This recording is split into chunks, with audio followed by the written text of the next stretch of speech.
por sostenernos, por no dejar que salgamos de tus manos. Dios, tú sabes que las tentaciones son muy fuertes para cada uno de nosotros. Ayúdanos a vivir por fe, de tener ojos de fe para entender y ver la realidad espiritual. Y Dios, ayúdanos también a mostrar al mundo que te amamos a ti. Ayúdanos a responder a tu amor con fe y con confianza, de vivir por ti en los lugares donde nos has puesto. Bendice nuestro tiempo en tu palabra, te pido, en el santo nombre de Jesús. Amén. Pues vamos a abrir nuestras Biblias. Seguimos hoy del libro de Lucas, pero también otra vez imprimí unas hojas y quiero que todos escojan una hoja. Espero que todos tengan una hoja, porque vamos a leer de Lucas, pero también vamos a leer estos versículos que están aquí en las hojas. Pero vamos a abrir la Biblia, Lucas 23, hoy, Lucas 23. So we're going to go to Luke 23. Vamos a leer de 50 a 56. De 50 a 56. Eso se encuentra en la página 1104. 1104, Lucas 23. Vamos a leer hoy de la sepultura de Jesús. Pero primero quiero contarles una historia. Cuando tenía como 18 años, estaba en la prepa, mi último año de prepa. Y un día estaba estudiando en la biblioteca y un amigo mío se acercó a mí. Y estaba yo en la mesa sentado y él se sentó en la misma mesa. Y me dijo, escucho que tú crees en Dios, que tú vas a una iglesia, todos los domingos vas, y también vas al grupo de jóvenes de tu iglesia. Dijo, en toda mi vida no he entrado en ninguna iglesia. Mi familia no tiene ninguna religión, me dijo, y quisiera saber lo que hacen en su iglesia y lo que creen. Pues a veces decimos a Dios, Dios, abre puertas para que yo pueda hablar de ti, ¿no? No sé si has pedido esto. Pero cuando a veces la puerta se abre, no sabes ni qué decir, ¿verdad? Y así me tocó en ese momento, no estaba seguro qué decir. Le dije a Dios, Dios, ayúdame. Tenía igual 18 años en esa etapa de vida, no siempre tienes mucha confianza de hablar de cosas personales. Y a veces te sientes como apenado hablar de cosas así tan personal como de tu fe. Le dije a Dios, Dios, ayúdame a dar una explicación de ti y de lo que significas, lo que eres, lo que has hecho. Y te pregunto a ti, ¿qué harías tú? ¿Qué dirías tú en ese momento? ¿De qué hablarías a una persona que te dice, yo no sé nada de ninguna religión? ¿Qué es lo que tú crees acerca de Dios y Jesús? ¿Dónde comienzas? ¿Y qué dices? Diría que en algún momento debemos en esos momentos tocar el nombre de Jesús y lo que hizo en la cruz, ¿no? Eso es algo muy céntrico a lo que creemos y decimos. Que no solamente fue una persona buena que murió, porque muchas personas han muerto, pero Él se sacrificó para pagar el precio de pecados, siendo diferente que todos los demás que han muerto. Él, el único perfecto, que dio su vida y llevó a cabo algo espiritual en ese momento, de lograr un perdón por los pecadores. Y no solo esto, que también resucitó. Y hablamos del significado de su muerte, la salvación que hay en Él y la esperanza de la resurrección. Debemos tocar, entre todo lo que vamos a decir, debemos tocar estos puntos, ¿no? Que no soy salvo por lo que hago yo, no estoy bien con Dios por lo que hago yo, sino por lo que hizo Jesús. Pues todos, Dios quiere usarnos a todos en nuestras vidas. Aquí en las hojas, primero de Corintios 15, no tenemos tiempo para estudiar este capítulo tal vez sea una buena tarea entre semana. Pablo da un resumen de lo céntrico de la fe cristiana. No lo escribí todo aquí, pero él dice aquí: ahora, hermanos, quiero recordarles el qué. El evangelio que les prediqué, el mismo que recibieron y en el cual se mantienen firmes. Mediante este evangelio son ¿qué? Salvos. Si se aferran a la palabra que les prediqué. De otro modo habrán creído ¿cómo? Porque ante todo les transmití a ustedes lo mismo, lo que yo mismo ¿qué? Recibí. ¿De quién lo recibió? Sí, de Dios. Dios le dijo: eso es mi mensaje, que Cristo murió por nuestros pecados, según las que. Y él sigue hablando acerca de la resurrección, pero él dando así un testimonio de lo más importante. Habla de la importancia y del significado de la muerte y la resurrección de Jesús.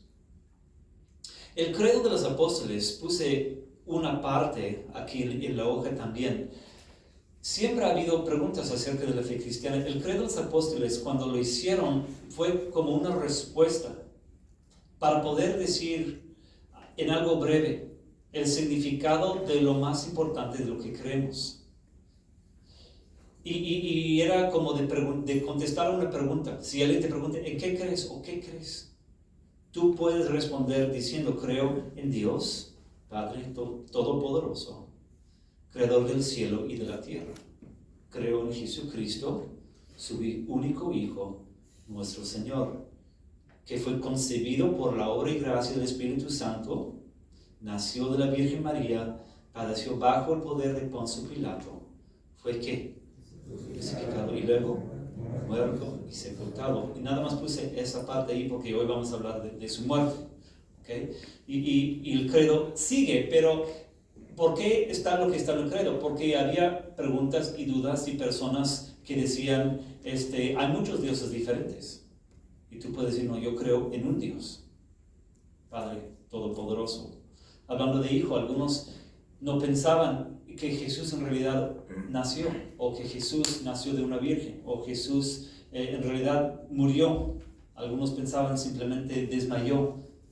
Algunos no creyeron en la resurrección. Así que el credo es como un resumen de cosas, doctrinas básicas que creemos y expresamos. Pero cuando pensamos en lo que entendemos, lo que Dios nos enseña, y lo comprendemos aquí, Jesús en su tiempo aquí en el mundo vino a ser simplemente creyentes o a ser discípulos. ¿Qué es lo que quería tener? Quería tener gente que nada más creía en la mente, o gente que lo seguía con sus vidas. Porque son dos cosas diferentes, ¿no? Una cosa es creer aquí y otra cosa es seguir con tu vida. Y todos sabemos la respuesta. Jesús quiere, lógico, que entendamos doctrinas y el significado de su muerte y su resurrección, pero también quiere que lo sigamos, ¿no? ¿Qué es lo que dijo a los discípulos? Cuando los llamó, dijo: sígueme, ¿no es cierto? Sígueme. Y hasta la fecha, ¿qué es lo que Jesús quiere de nosotros en nuestro tiempo? Quiere que entendamos ciertas doctrinas, quiere que entendamos bien el significado de su muerte y de su resurrección y lo que significa, sí. Pero también quiere que con nuestras vidas lo sigamos. En esta semana pasada estaba yo leyendo una historia de un hombre que vivía en Austria durante los tiempos de Hitler. Después de mi viaje a Europa, he estado leyendo más acerca de la historia de lo que pasó en la Segunda Guerra Mundial. Y entre lo que estaba leyendo, encontré la historia de un hombre. No fue un hombre muy sofisticado, no muy preparado. Vivía con su familia en un rancho en Austria. Tenía sus animales, tenía su casa. Estaba súper contento con su familia, con 3 hijos, creo, chiquitos que tenía en ese tiempo. Pero en su aldea, en su rancho, todos tenían que jurar lealtad a Hitler. De jurar así formalmente lealtad a Hitler. Y todos los demás hombres en su rancho lo hicieron. Algunos de corazón porque creían mucho en Hitler. Y otros por temor a las consecuencias de no hacerlo, lo hicieron así, no porque realmente querían, sino por la presión.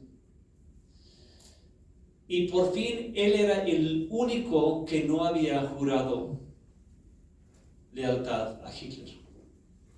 Y había mucha presión sobre de él, porque toda la ley le decía a él, las consecuencias si tú no estás en esto van a ser para todos nosotros. Y había mucha presión. Entonces él fue a ver y pedir consejos de un artista, uno que pintaba cuadros. Y le explicó la situación y le dijo, ¿qué debo hacer? ¿Qué debo hacer? Siento un conflicto en mí porque siento que mi lealtad debe ser para Dios. Y no debo jurar lealtad a un hombre, porque ese lugar es para Dios. Y me siento dividido. Y el artista le preguntó algo, le dijo, ¿tú admiras las obras de mis manos, mis artes, mis cuadros? Sí, dijo él, yo admiro mucho lo que usted hace, es muy bonito. Y había un cuadro ahí de Cristo. Y dijo, ¿admiras mi cuadro de Cristo ahí? Sí, usted tiene un don muy especial. Y el artista le dijo, Cristo no vino a tener admiradores, sino seguidores. Cristo no quiere nada más que la gente lo admira. Cristo quiere que la gente lo siga. Y el Señor regresó a su casa y poco tiempo después fue arrestado. Estuvo en la cárcel por años. Y en el año 1943 pagó con su vida por no jurar lealtad a Hitler. Viene el momento, cada uno de nosotros, cuando tenemos que entender las cosas, pero también decir a quién sigo en mi vida. Los versículos que siguen aquí, Romanos 10, 9, dice así: esta es la palabra de fe que predicamos, que si confiesas con tu boca que Jesús es el Señor y crees en tu corazón que Dios lo levantó de entre los muertos, serás ¿qué? Salvo. Así que habla de dos cosas, de creer en el corazón, también de confesar con la boca, ¿no? Dos cosas, el corazón y con la boca. Lucas 12, 8, Jesús dice: les aseguro que a cualquiera que me reconozca delante de la ¿qué? De la gente, también el Hijo del Hombre lo reconocerá delante de los ¿quién? De los ángeles de Dios. Y el versículo que sigue dice: el que me desconoce delante de la gente, el Hijo del Hombre lo desconocerá también. Habla de seguir igual frente al mundo, frente a la familia, frente a los compañeros, frente a todas las personas. Es decir, yo no solamente creo en Dios, no solamente creo en Cristo, yo sigo a Cristo. Pues hoy vamos a hablar acerca de dos cosas. Cuando leemos, vamos a hablar de la realidad de la muerte de Jesús, aquí en estos versículos de Lucas 23. Pero también vamos a hablar del ejemplo de un hombre, José de Arimatea. Entonces vamos a comenzar versículo 50, la sepultura de Jesús, versículo 50, dice así: había un hombre, ¿cómo? Bueno y justo. Estamos en la página 1104, Lucas 23. Bueno, es donde dice 24 arribita, la sepultura de Jesús. Es página 1104, Lucas 23, la sepultura de Jesús. Dice, había un hombre bueno y justo llamado José, miembro del ¿qué? Del consejo. Eso no significa nada para nosotros, pero quiere decir que era un hombre con un lugar de privilegio en la ciudad de Jerusalén, entre los meros, se puede decir, entre los más importantes de la ciudad, un lugar de mucho respeto, de mucho poder, y no cualquier persona tenía un lugar así. Había un hombre bueno y justo llamado José, miembro del consejo, que no había estado de acuerdo con la decisión de crucificar a Jesús, ni con la conducta de ellos. Era natural de un pueblo de Judea llamado Arimatea y esperaba ¿qué? El reino de Dios. Este se presentó ante Pilato y le pidió ¿qué? El cuerpo de Jesús. Después de bajarlo, lo envolvió en una sábana de lino y lo puso en un sepulcro cavado en la roca, en el que todavía no se había sepultado a nadie. Era el día de preparación para el sábado, que estaba a punto de comenzar. Las mujeres que habían acompañado a Jesús desde Galilea siguieron a José para ver el sepulcro y cómo colocaban el cuerpo. Luego volvieron a casa y prepararon especias aromáticas y perfumes. Entonces descansaron el ¿qué? Sábado, conforme al mandamiento. Así que para entender la historia, Jesús fue crucificado el viernes y esas personas respetaban mucho los mandamientos. Estamos hablando de gentes temerosos de Dios. Y el día sábado, realmente desde anochecer el viernes hasta anochecer el sábado, eso fue el día de descanso para ellos en su tiempo. Entonces, este señor, José de Arimatea, va y pide de Pilato el cuerpo de Jesús. Y el punto de decirnos todo esto, Lucas, ¿cuál es el propósito de Lucas en decir todo lo que está diciendo? Su punto es de decir, Jesús en verdad está muerto. No es que simplemente se había desmayado. He hablado con personas que no creen en la resurrección. Los musulmanes son algunos.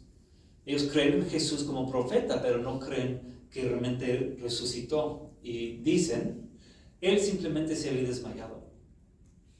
Pero el punto de lo que Lucas está diciendo es para decirnos, para que se quede bien claro, Jesús en verdad estaba muerto. Cuando José de Arimatea fue y pidió su cuerpo, lo bajó de la cruz, y tú sabes si la persona en realidad está muerta. ¿Okay? Se pone tiesa, no hay nada de latidos de corazón, no hay nada de signos de vida. Y así estaba Jesús. Y tenemos que entender, hoy quiero primero hablar de lo que es significado, ¿okay? Para que quede claro en la mente, el significado de la muerte. ¿Qué significa la muerte? Que en verdad murió. Eso importa para ti, saber que en verdad murió al 100, que dejó de vivir, que dejó de respirar. ¿Eso importa a ti? Y necesitas poder decir, eso sí importa. Es uno de los puntos principales del credo de los apóstoles, de 1 Corintios 15, Jesús en verdad murió. Y necesitas entenderlo, porque eso significa, si tú tienes el perdón de Jesús, que tú no vas a morir eternamente, porque tus pecados están perdonados, que Jesús pagó al 100 por cada uno de tus pecados. Eso es lo que significa la muerte de Él. Hablamos hace 3 semanas de la maldición de Dios. Él recibió al 100 la maldición. La paga del pecado es la muerte. Y como estamos leyendo, Él muerto está. Si tú te has arrepentido de tus pecados, tan cierto como la muerte de Jesús, tan cierto es el perdón que Él consigue por uno. Y necesitamos estar bien claro de esto aquí. ¿Okay? Y si alguien te pregunta, cuál es el significado de la muerte de Jesús. Espero que tú tengas ahora las palabras para poder explicar con claridad la importancia. Eso significa algo muy importante generalmente, pero también personalmente. Para ti, tú has ido a Jesús. Le has dicho: Jesús, yo necesito tu perdón. Lo has hecho. Porque eso es lo que significa creer en Jesús. Eso es lo que significa el arrepentimiento. Pero cuando tú crees y cuando tú estás arrepentido, el Espíritu Santo viene a vivir en ti. Y con tiempo vienen los cambios. Y quiero que por el resto de nuestro tiempo nos enfoquemos en este ejemplo aquí de José de Arimatea, porque es muy interesante lo que la Biblia dice. Vamos a ir al libro, bueno, primero aquí versículo 50 otra vez. ¿Qué es lo que dice? Había un hombre, ¿cómo? Bueno, ¿y qué más? Y justo, ¿ok? Así que era un buen hombre siempre. Pero quiero que busquemos el libro de Juan. El libro de Juan. Últimas páginas de Juan. Quiero que busquemos aquí.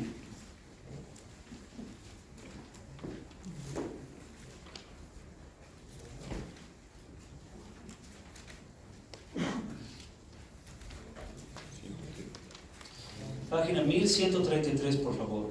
Página 1133. Página 1133. Porque cada uno de los evangelios habla de detalles diferentes. Y quiero que vean algo muy hermoso. Página 1133, donde dice sepultura de Jesús. Abajito es versículo 38. Abajito es versículo 38. Hablando de la sepultura de Jesús, dice: después de esto, José de Arimatea le pidió a Pilato el cuerpo de Jesús. Y dice, José era, ¿qué?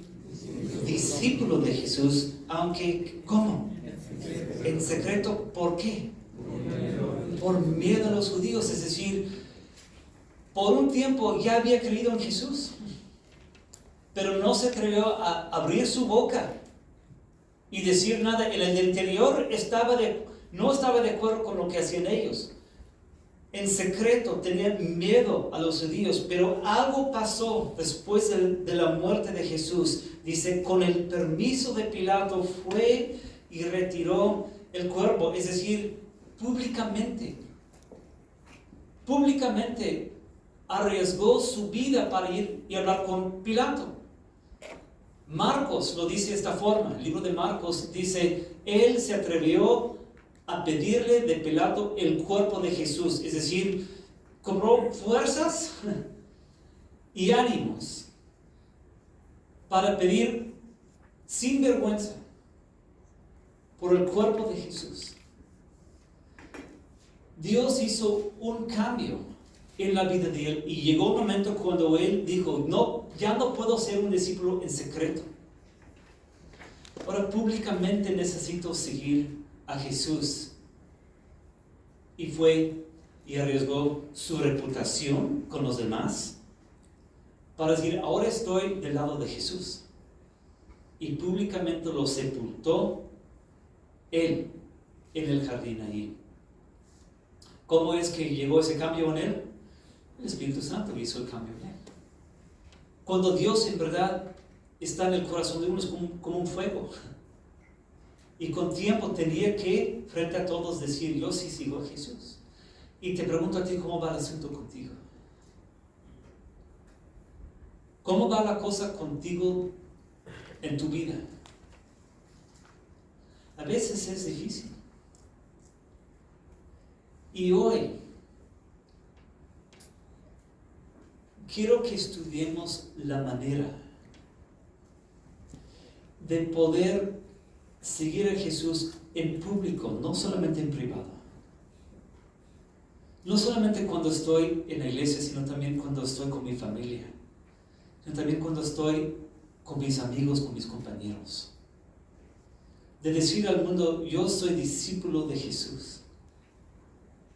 Aquí en la hoja, Santiago 4, versículo 4 y adelante. De hecho, son versículos 4 a 10.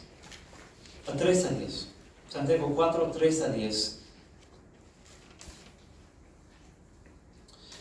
Santiago dice lo mismo que Jesús había dicho.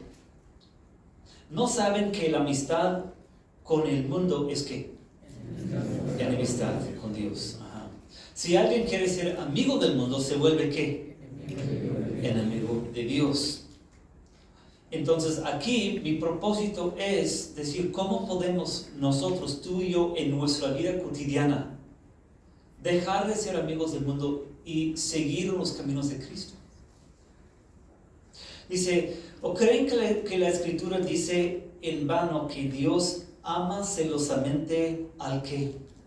Al Espíritu que hizo que morar en nosotros, ¿ok? ¿De qué está hablando? Cuando uno cree en Jesús y tiene los pecados perdonados, ¿quién viene a vivir en ti? Es el Espíritu Santo. Y Dios te da el Espíritu Santo y es como un fuego.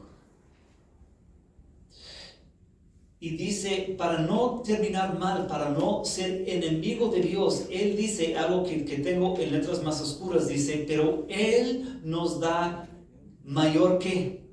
Ayuda, ¿con qué? Con su gracia, sí. Es decir, para no terminar mal. Sí hay presión, hay tentaciones, la carne es débil, pero dice, Él nos da mayor ayuda con su gracia, mayor ayuda que el enemigo. Mayor ayuda que la tentación. Mayor es Él que está en nosotros que el que está en el mundo. Mayor ayuda con su gracia. ¿Qué debemos hacer? Dice, por eso dice la Escritura, Dios se opone a los ¿quién? Los orgullosos, pero da gracia a los ¿quién? A los humildes. Así que número uno, ¿qué? Sométanse a Dios. Si tú quieres seguir en tu vida públicamente a Dios, comienza con una actitud de humildad. Dios se opone a los orgullosos, pero da gracia a los humildes, así que sométanse a Dios. Es una actitud. Cuando tú dices a Dios, Dios, lo que tú pidas de mí en toda mi vida, lo que tú dices que es correcto para mí. Lo que tú dices es incorrecto para mí. Dios da gracia a los humildes. Número uno, tenemos que someternos a Dios. Número dos, dice, resistan ¿al qué? Al diablo. ¿Y al qué? ¿Tú crees esto? Resisten al diablo y ¿al qué? Huirá. Él huirá de ustedes. ¿Por qué? Porque Cristo es el que resucitó y conquistó el poder del diablo. Y cuando el Espíritu de Cristo está en ti, tú puedes decir no a cualquier tentación que hay. Porque tienes el Espíritu Santo en tu cuerpo. Tú puedes resistir al diablo y él huirá, dice, de ustedes. Porque Cristo es más. Y en esto necesitas, en el momento de la tentación, acordarte de esto. Mayor es Él que está en mí que Él que me está tentando ahorita. La tentación es fuerte, pero no tengo por qué decir sí. Yo puedo decir no, porque Él está en mí. Lo que sigue, acérquense a Dios y ¿qué? Y Él se acercará a ustedes. Ok, es algo muy semejante, ayúdate y yo te ayudaré, solo que eso no está en la Biblia. Ok, ayúdate y yo te ayudaré, no está en la Biblia, pero lo que sí está en la Biblia es esto, y creo de aquí viene. Acérquense a Dios y Él se acercará a ustedes. ¿Cómo es que te puedes acercar a Dios? Lo que estamos haciendo ahorita, ¿no? Estudiando su palabra, leyendo su palabra, orando todos los días. Así se acerca uno a Dios. Y la promesa, si tú te acercas a Dios, Él se acercará a ustedes. ¿Sí? Cuarta cosa que está aquí. Pecadores límpiense las manos. Ustedes, los inconstantes, purifiquen su corazón, reconozcan sus miserias, lloren y lamentense, que su risa se convierta en llanto y su alegría en tristeza. ¿Qué está hablando aquí? Simplemente de esto. Cuando tú sigues a Cristo, cuando eres más que un creyente, cuando tú sigues a Cristo, ciertas cosas tienes que decir: esto es lo que yo hacía antes de conocer a Cristo y ahora ya no lo hago. Y a veces el pecado es, como dice aquí, divertido, a veces es risa. Lo dice: reconozcan sus miserias, lloren y lamentense, que su risa se convierta en llanto y su alegría en tristeza. Hablando de la risa y la alegría que viene del pecado. Es decir, tienes que poner un stop a ciertas cosas, sí. Ciertas cosas tienes que hacer lo que necesitas hacer para ya no hacerlo, sí. Cuando tú sigues a Cristo es lo que significa. Ciertas cosas tienen que morir. Tienes que morir a ciertas cosas. Y la última cosa: humíllense delante del Señor y Él los exaltará. No sé si en el caso de José de Arimatea existía una lucha. Por lo que se lee, era un hombre tímido, que temía a la gente. Y a lo mejor en las reuniones con el consejo no quería abrir su boca, no quería decir nada públicamente, porque en secreto seguía al Señor. Yo pienso cuando estaba ahí crucificado y lo vio, esto fue su momento, cuando él dijo: ya no puedo seguir con ellos. Cristo, dame las fuerzas desde hoy adelante a hacer lo correcto delante de ti. Y él abrió su boca y fue y habló con Poncio Pilato. Y públicamente tomó el cuerpo de Jesús en sus brazos y lo preparó para sepultarlo. Para decir: con la ayuda de Dios yo voy a hacer desde hoy adelante lo correcto.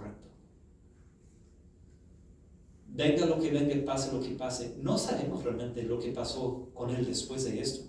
No sabemos si lo echaron del consejo, si lo maltrataron, si lo difamaron, si perdió su trabajo. No sabemos. No sabemos. Pero lo que dice aquí Santiago: humíllense delante del Señor y Él los exaltará. Y les puedo decir esto: José de Arimatea, en los ojos de Dios, hizo lo correcto. Y realmente no importa lo que digan los hombres. ¿No sería una gran tragedia en tu vida si todo el mundo habla bien de ti y Dios no habla bien de ti? ¿No sería una tragedia si llegas a terminar tu vida y todo el mundo dice: un gran hombre, una mujer increíble, y en la presencia de Dios todo lo contrario? Jesús vino a morir para perdonarnos, sí. Pero después Él entra a vivir en nosotros en forma del Espíritu Santo y nos dice: sígueme. Tú sigues a Jesús. Con la ayuda de Dios, tú puedes seguir a Jesús, como José de Arimatea. Vamos a terminar con una oración. Jesús, gracias por esta historia. Gracias por lo que nos dices, gracias por lo que nos enseñas. Ayúdanos a entender esto y vivirlo también. En el santo nombre de Jesús decimos esto. Amén. Vamos a cantar ahora la canción 344, 344 is going to be our song tonight. 344, vamos a ponernos de pie. 344, yo sé quién he creído.